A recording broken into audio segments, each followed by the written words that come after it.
Hi guys, welcome to my channel. It's been a while, but I thought I would do a small little video on how I got through change or how I learned to accept change slash get ready with me because that would be more interesting.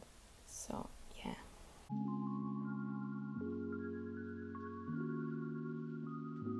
We went to like a small dinner. And keyword is small because we're still in a pandemic. So we got home pretty late. Stopped by because it was in LA. It was like a very quick drive from where we were to Toretto's house. Yeah, I thought it was cool. The day I went to go donate blood at my school because I thought it was cool. I felt fine after. Yeah, we went home. I was good. Then later on, I got home and I showered. And sometimes you know how you get like dizzy in the shower? Well, I don't know if that's just me, but sometimes I get dizzy in the shower. And I don't know if it's because the water's too hot and like it's very steamy in there or what, but my heart started racing fast and then I started like looking around and I was just seeing like green little spots or like stars. So then I turned the water to like cold and I was still feeling that way, and usually I'm like better by then. So I was like, what the? So I just like quickly got out the shower and I went to go lay down on my bed until I felt better. Oh, because then I started feeling like very nauseous too. So I was like, excuse me, or a little bit more than a year. I moved schools and I moved houses and cities. I attached to people and things very easily. I have like attachment issues. And so, it was very hard for me to move schools, actually, because it was like junior year. It's like your hardest year and you're already used to your friends, your people, and the school I was going to, like, obviously I had grown up with the people there, so I was very comfortable. It was very like my space, but obviously it was a hard change, accepting it and then dealing with it and like letting your emotions. I feel like it's not, if you try to block it out, it's not really healed. I feel like it's not that big of a deal now, and it might not look like a big deal to others, but I don't know, it's dying. Now that I look back at it though, it's like, nah, it was still kind of hard, I'm not gonna lie. I think another thing is also being like open-minded, because I wasn't at all. I wanted to leave. I hated that school with all my heart, and with my new school, and I just didn't want to be there. I dreaded going there every single day. But I think it's like trying to keep a positive attitude. And I know it's like hard because it was very hard for me. I like literally cried every day when I got home from school that year until quarantine happened. But keeping a positive attitude, trying to find like the good in everything, that's what I usually try to do. In this situation, I was just very pessimistic because I didn't want to be there. So trying to like find something that excites you. Okay, I also think talking about it with someone really helps, because I'm not someone who likes to like talk about my business to people because I feel like they don't care. So I'm very like, I keep everything to myself, and that doesn't end well because I ended up having like an anxiety attack. But try to have like someone to talk to about how you're feeling and just like listen to you. And you know, sometimes you don't have, or like you don't have like people you like, you feel like you can trust, or like you're just like me and you don't like talking about your feelings, or maybe it's hard, because I can understand that too. Oh my gosh, I put too much. So I have a journal, like I want to look back and read my journal and like how I was feeling, what was going on in my life and all that.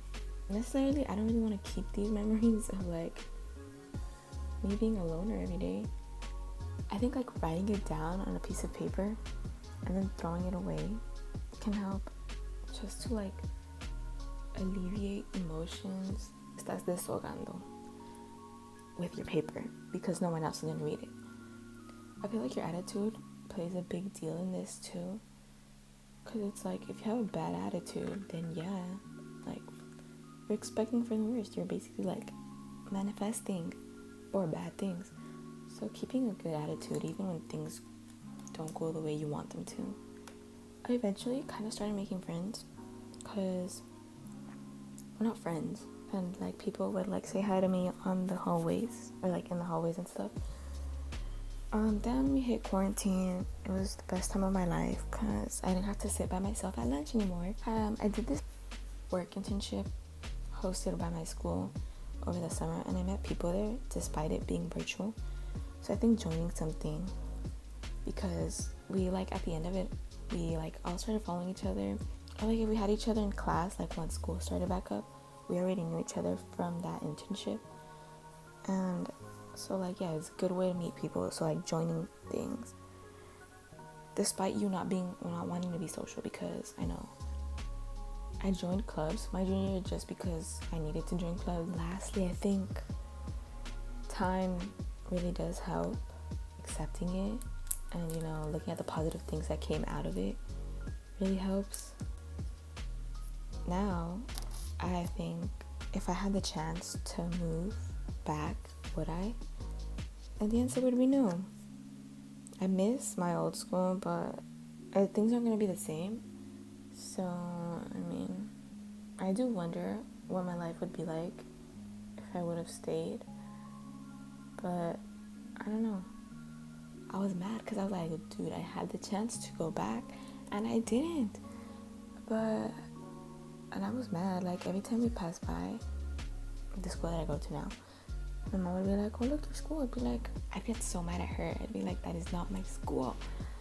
And then I felt like I was in the middle, because obviously my previous school isn't my school anymore, but I didn't want to accept my new school as my school because I didn't like it. I think you just have to know that eventually it's going to get better. And it's going to get better. And you're going to learn from it. Everything happens for a reason. That's also what got me through it. Like, just like thinking, you know what? Everything happens for a reason. What is God trying to teach me? What am I supposed to be catching on here? And I think most of it was just like learning to be independent. I love my alone time now. I literally prefer being by myself than with people. Although I am a very social butterfly, like I think it depends on the moment. Most of the time I like to be by myself though, like without expecting someone to be there for you. And I really like that because I feel like I can do anything, honestly. I look like that India Maria. She's funny though, I like her. And not to change, you guys like my pajamas? It's Harry Potter. If you haven't seen Harry Potter, if you haven't read Harry Potter, what are you doing with your life? Shout out to my cousin for letting me borrow her Harry Potter books. I think something important that kind of forgot to mention too was like getting ready. Because when you look good, you feel good and you do good, and I'm a very firm believer in that. So even if you don't feel like getting ready, I think it's really important. For example, I didn't get ready at all. I looked ugly and busted every single day because I was like, I don't have anyone to impress. Like, I don't know anyone. No one's even looking at me. Why even bother? And that wasn't helping, obviously, the attitude. So just do it for yourself. Try to look good for yourself. I felt very ugly. I was very incompetent too, because I obviously felt really bad. But yeah, guys, I'm done. Also, I forgot to mention that. But yeah, guys, I'm done. Finally finished. This is how I look. This is the outfit. And then some red Vans. Converse. It's just, I love red. So if you couldn't tell. But yeah guys, this is the end of the video. Thanks for watching and bye.